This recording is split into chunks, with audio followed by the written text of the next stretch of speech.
Hello viewers, Paschimbanga রাজ্য সরকারি কর্মচারীদের ডিএ নিয়ে খুবই গুরুত্বপূর্ণ একটি আপডেট উঠে এসেছে। সেই আপডেটটি আমি আপনাদের সাথে শেয়ার করছি। আপনি যদি পশ্চিমবঙ্গের একজন রাজ্য সরকারি কর্মচারী হয়ে থাকেন তাহলে ভিডিওটি আপনার জন্য হতে চলেছে খুবই গুরুত্বপূর্ণ। ভিডিওটি মাঝে থেকে কোথাও 1 সেকেন্ড স্কিপ না করে প্রথম থেকে শেষ পর্যন্ত অবশ্যই দেখুন। চ্যানেলে ফার্স্ট টাইম হয়ে থাকলে অবশ্যই চ্যানেলটিকে সাবস্ক্রাইব করে নোটিফিকেশন বেলটি অন করে রাখুন এরকম লেটেস্ট ডিএ সংক্রান্ত খবর সবার আগে পাওয়ার জন্য। আর অলরেডি যারা চ্যানেলটিকে সাবস্ক্রাইব করে রেখেছেন তাদেরকে জানাই অসংখ্য ধন্যবাদ। তো বন্ধুরা, পশ্চিমবঙ্গ রাজ্য সরকারি কর্মচারীদের বকেয়া ডিএ নিয়ে কি নতুন আপডেট উঠে এসেছে চলুন এক নজরে দেখে নেওয়া যাক।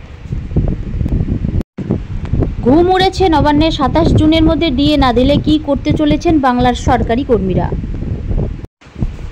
সুপ্রিম কোর্টের নির্দেশ মেনে রাজ্য সরকার বকেয়া ডিএর 25% পরিশোধের সিদ্ধান্ত নিয়েছে। সমস্ত প্রক্রিয়া সম্পূর্ণ করতে হবে জুন 27-এর মধ্যে। যদিও এই নিয়ে সরকারি তরফে কোনো আপডেট মেলেনি, তবে টাকা না পেলে বড় পদক্ষেপ করতে পারে বাংলার সরকারি কর্মীরা। রাজ্য সরকারি কর্মীদের মহার্ঘ ভাতার 25% মিটিয়ে দিতে রাজ্য সরকারকে 6 সপ্তাহ সময় দিয়েছে সুপ্রিম কোর্ট। তবে সেই সময়ের বেশিরভাগটাই অতিক্রান্ত হয়েছে। সূত্রের খবর, সুপ্রিম কোর্টের অন্তর্বর্তী নির্দেশের পরও যদি সঠিক সময়ে বকেয়া না মেটানো হয় তাহলে বড়সড় পদক্ষেপ করবেন সরকারি কর্মচারীরা। ইতিমধ্যেই বকেয়ার অংশ মেটাতে তোড়জোড় শুরু করে দিয়েছে রাজ্য সরকার।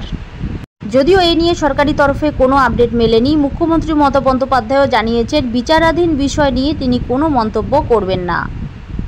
ইতিমধ্যে সরকারি কর্মীরা হুঁশিয়ারি দিয়েছেন, আদালতের নির্দেশ মতো নির্দিষ্ট সময়ের মধ্যে বকেয়া না মেটালে তারা ফের বৃহত্তর আন্দোলনের পথে হাঁটবেন। নবান্ন অভিযানের ডাক দেবেন তারা। আদালতের বেঁধে দেওয়া সময়সীমা পর্যন্ত অপেক্ষা করবেন বলে তারা জানিয়েছে সংগ্রামী যৌথ মঞ্চ। এদিকে 141 মাসের বকেয়া লাভবান হবেন 8 লক্ষ কর্মী পেনশনভোগী। 2008 সালের 1 এপ্রিল থেকে 2019 সালের 31 ডিসেম্বর পর্যন্ত সময়কালের জন্য ডিএ বকেয়া রয়েছে রাজ্য সরকারি কর্মচারীদের। সুপ্রিম কোর্টের নির্দেশে বাধ্যতামূলক পরিশোধ। 2025 সালের 26শে মে সুপ্রিম কোর্ট নির্দেশ দেয় 4 সপ্তাহের মধ্যে রাজ্য সরকারকে বকেয়া ডিএর 25% কর্মীদের হাতে তুলে দিতে হবে। উল্লেখ্য, গত 16 মে ডিএ মামলায় রাজ্য সরকারকে একটি অন্তর্বর্তী নির্দেশ দেয় সুপ্রিম কোর্ট। ডিএ মামলায় বিচারপতি সঞ্জয় করল এবং বিচারপতি সন্দীপ মেহতার ডিভিশন বেঞ্চ রাজ্য সরকারকে রাজ্য সরকারি কর্মচারীদের 2009 থেকে 2019 সাল পর্যন্ত বকেয়া মহার্ঘ ভাতার 25% মিটিয়ে দেওয়ার নির্দেশ দিয়েছে। সেই সময়সীমা 6 সপ্তাহের মধ্যে বকেয়া পরিশোধ করার নির্দেশ দেয় শীর্ষ আদালত। আগস্ট মাসে এই মামলার পরবর্তী শুনানির দিন ধার্য করা হয়েছে। সেই সময় 6 সপ্তাহের মধ্যে বকেয়া পরিশোধ করার নির্দেশ দেয় শীর্ষ আদালত। আগস্ট মাসে এই মামলার পরবর্তী শুনানির দিন ধার্য করা হয়েছে।